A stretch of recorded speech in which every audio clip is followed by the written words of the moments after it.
And my purpose for being here today is very simply to remind you guys that you're storytellers. And the apex of that story, the punchline, the crux of that story all comes together with a market value opinion in the courtroom, whether you're going to want to litigate this or mediate it or arbitrate it to come to some kind of settlement. At the end of the day, you've got to put a dollar figure across the table, and that's what people like us do. You might say, well, we've got engineering opinions, we've got other kinds of stuff that we can come up with cost to cure arguments. Oftentimes you'll find if you're a plaintiff attorney, you proffer that sort of thing and you find some pushback from the other side of the table because the other side's going to say, yeah, maybe we did this, but maybe there's no impact on the value of the property. We had some water intrusion condominium cases. And you go in, you patch it up, you replace some windows, you replace some siding, a lot of other stuff. At the end of the day, you've got to remember that there's some incurable physical depreciation going on. There are structural members which have been damaged, and as a result, their life foreshortened as a result of this thing that's gone on. Those things can't be ripped down unless you put a stick of dynamite in it, blow it up, start over again. Nonetheless, when somebody buys a piece of property, they have an expectation of an economic life. If that economic life has been foreshortened, they are in effect paying too much money for too little time period of property.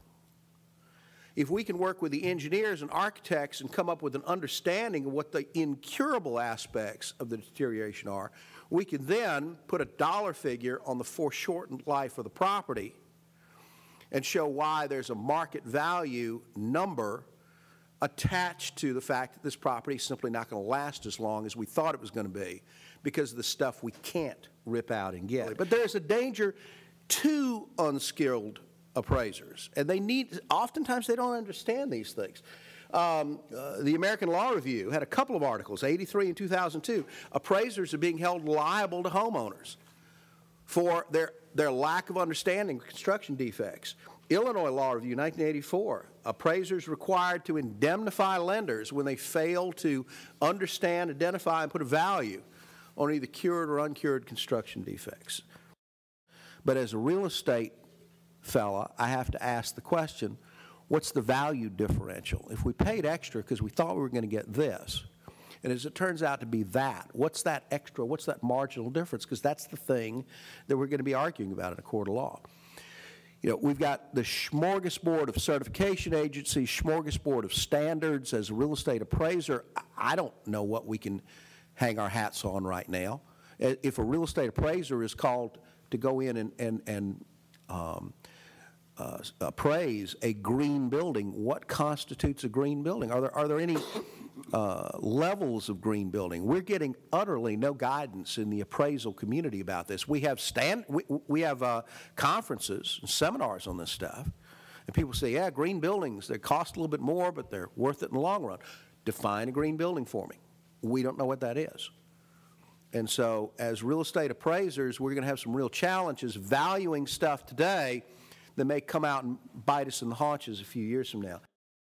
Let's think about just a minute the shortage of credit that's out there right now. If I've got a choice between buying a never damaged building or one that's been damaged and remediated, I'm naturally going to want to pay more money for the one that's never been damaged. But what if I'm a bank lending officer and I got a choice because I only got a finite amount of money? I don't have anything like the amount of money I had back in the silly days. So I've got to make some choices, a little bit of triage at the bank office. I can finance some, but I can't finance all of them. Now, what's the value in the portfolio at the bank of those properties now that are not going to be well financeable if indeed there's a diminution in value to those, a systemic diminution in value to post-remediation construction defects properties? If I'm a banker and I'm looking through my portfolio and I'm seeing that I got properties in there that have construction defects problems, and I'm asking myself the question, if I wouldn't loan money on these, who would? Then you've got some real problems associated with what's going to happen when these loans mature, when the balloons mature, or if the loans are indeed callable.